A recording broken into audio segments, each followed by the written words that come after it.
Early this morning, I thank you, Lord. You gave me life. You gave me life, Lord, to carry on. And I just want to thank you, Lord. Father, I just want to thank you for being another day in good to me. Lord, I thank you for I just gotta hold on, 'cause I early in the morning. We gotta hold on when the sun rises, 'cause I help your glory woke me up. No matter how hard it feels, in the freshness, we gotta hold on of your essence, 'cause our help is coming. And I just want to take, no matter how hard it gets, to give you we got to hold on, 'cause our help is coming. Our help is coming. Our help is coming right now. I just want to take the time. So happy, Lord, to give you the praise. You touch me, 'cause Father, you touch me, rise me. You touch me up early this and rise me. You gave me life. You gave me life. Early this morning, you rise me and gave me a new song to sing. You rise me early this morning. Oh Lord, you rise me early this morning. And Lord, I thank you for giving me a new start. Hello, this is PSKV coming to you in the comfort of your home, coming to you with the second part about this rent outrage of coming into the second part of what do you do when now that the rent is overwhelming, that the rent done went sky high. There's no other alternative but to end up in shelters. This is what New York City is facing. This is what New York City is doing. They are doing, I'm telling you, a collision. It is nothing but a hurricane of disasters that came in New York City when it comes down to the poor, the needy, and yes, majorly the middle class. Yes, the middle class is right there living inside of the shelters, and some have even went because of so much of pride is living on the street. Some of them have lost jobs. Some of them are working class citizens that is middle class living in shelters because they cannot afford the rent, and not only not to be able to afford the rent, but once your credit ability is shot, that means it is hard to even get mainstream to get another apartment. So now Como and and the mayor talking about this, and they warn against who going to deal with NYCHA, but this is not all about NYCHA. NYCHA doing their mess too, but we want to know right now all three are in war, and the war is not about themselves because they living in a comfortable home. They're not living with roaches and rats and rat droppings and hoping that you get up in the morning and that you don't get sick or your baby don't get sick. But mostly the majority of the New York City residents that live in apartments, especially if the apartments is old, that been built in the 1800s, 1700s, yes, even down to the 1700s when America first got built up. We still got some of these things going on, and especially in New York City, we got buildings that is up in there in the late 1800s that is now still being rented out as apartments, and some of them, you could go into Harlem, into the Harlem Renaissance and Spanish Harlem now when it was torn down, messed up, and blacks was living in rundown, rat infested apartments that was also abandoned.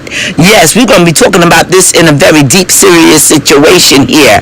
You understand me? Because let me tell you, when I say understand, I am just saying come in, join in with the vision to know what's been going on in New York City, what is going on right now that is enforcing and pushing out the residents, pushing out people that was born here from generational line that don't know nothing else but New York City. Now got to be pushed out into areas that they have never been before and trying just to make ends meet. Don't even have generational line connected to them and being pushed outside of New York City. And new residents is coming in who is gentrification and don't even understand the fight and the argument that is going in. It's not because the black Americans and the Hispanics, who is also minority, you understand me, and Caribbeans, who is also minority. It's not because they are fighting and crying and saying you taking over. It is because they giving you awareness. They have lived in slum apartments for decades. Now when the apartments done got built up, or if the apartment now been torn down, even down to torn down for another high rise to come in, they have been booted out, been now not even promised to receive even a new apartment, even an apartment that is also dealing with a budget. We are right now facing terrible situations with this here.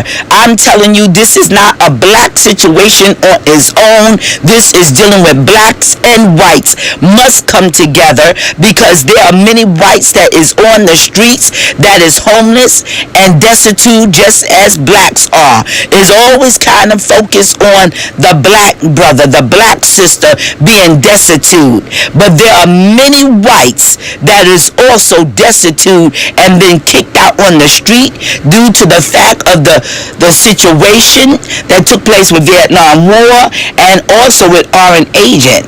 You understand me? When the war came in, also in the 80s and the 90s, we're going to forget about that. We had many that died in the war of the Middle East, and many that came back confused. I'm telling you, bipolar.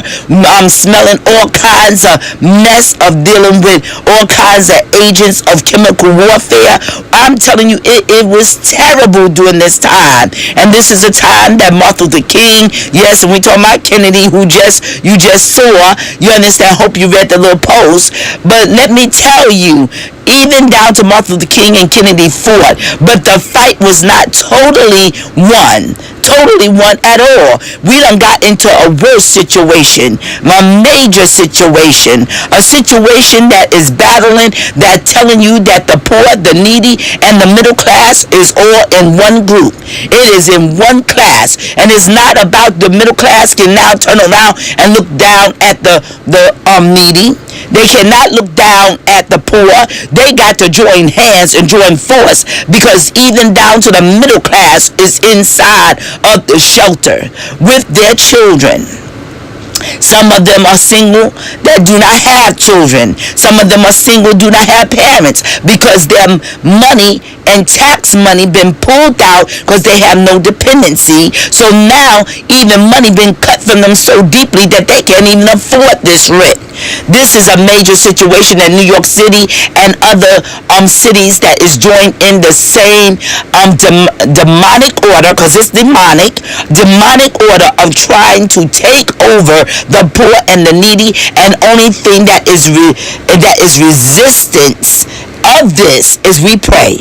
The resistance is praying. The resistance is protesting. The resistance is saying to know our rights. This is our resistance. This is our resistance. We have to be knowledgeable. We have to come into more knowledge about what is our laws. What do we have to do to make sure that nothing come against us to be pushed out of our homes? And I don't care if you say my home is a house. Your home is a house. You still a renter because you pay a mortgage. Mortgage is just a renter.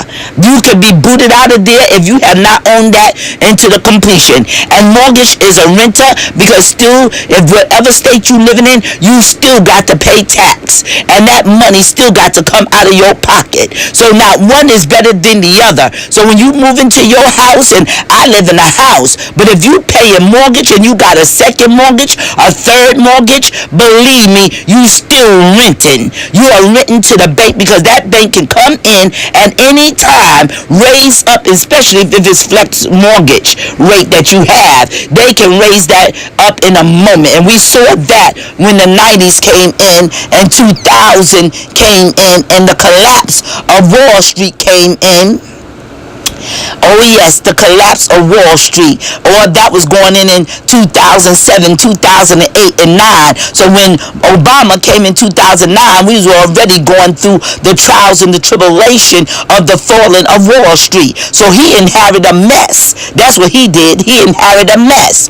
A mess of chaos that black people were being uprooted out of homes that they thought they owned. Baby, you ain't own no home. Then once you pay a mortgage, you paying now even beyond the measure. And once you put all this money into this home, they can come in with manipulation and snatch that home right out from underneath your feet. So don't get damn gone comfortable. That's right, I said don't get damn comfortable. You understand me? Look down at your brothers and sisters and thinking that you got something better, and thinking that you got the pie in the sky, like Reverend Ike would say if he was still here shaking his head. That's right, you think you got the pie in the sky and you got everything going on for you. Brothers and sisters, and even white brothers and sisters, you better rise yourself up, and you better know that the 60s and the 50s is here. And the only way we're going to get out this mess, we got to unify ourselves. We got to be unified and come together in the blessing of Yeshua, Yahshua HaMashiach, and the God that we believe in, the God that we trust in.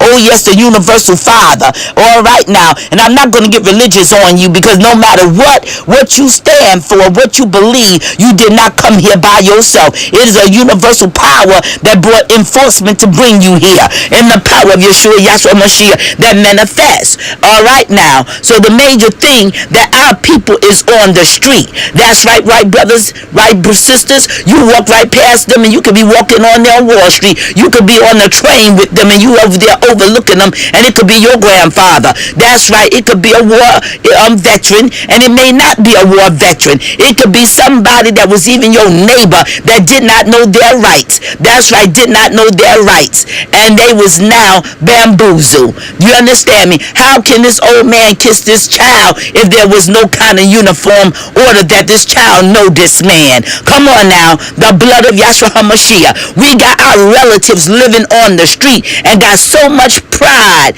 I'm telling you, pride. Do you see the sign up there saying sell for little children on sale? Those not black babies, those was white babies being sold. Do you hear me? Being sold, because during in the 50s, the 40s, they couldn't even afford these children. That's right, in New York City. These are pictures of those that is these buildings in New York City. That's right, in New York, the Bronx, the Queens, the Harlem, the Spanish Harlem. All of these pictures of these here posters and these things is coming and to show you what we are going through in New York City. And Chicago, you believe me, are going through the same hardship. You had a president that came out of Chicago, and still Chicago was rotten poor. Come on now, still had the worst crime rate, in centuries. And that's why we have to come together as black whites. That's right. I don't care what nationality you are from, even if you eat them beans and rice, and that mean that bean and rice come from the Caribbeans all the way to Puerto Rico, all the way to Dominican Republic, all the way to Haiti. Come on now, we got to pull ourselves together and stop fighting among one another, and know when you go to the shelter, you seeing all kinds of people there. That's right, all kinds of people. The white people is not with the spoon in their mouth the way you want to act like they got it. You want to act like every white person got themselves all pulled together. There are many white people that is getting food stamps, going on welfare. You just have not been into the communities of their public aid where they get their help from. That's right, you have not been there. But there are many that goes into the white community. There are many homeless people in the trenches. Yes, there are many that is sitting in the trenches with their head down, don't know what to do. And their people have abandoned them with the big smile on their face and give you a cot to sleep on. That's right. And I tell you, you go over there and look on Atlantic Avenue where they want to come in and talking about fighting about the armory. My daddy was a war veteran, and he had to go and report in that armory because he was in World War II. That's right, in World War II, that's where my daddy, he was a war veteran. and he had to report there. Now, when I used to pass that armory, I used to so happy just to run up the stairs, and during that time, I was just a little girl before that armory be turned into a men's shelter. And a men's shelter, when you will go by there, it is terrible to see the black men's. I don't care what color they are. There are men that is up there being demeaned.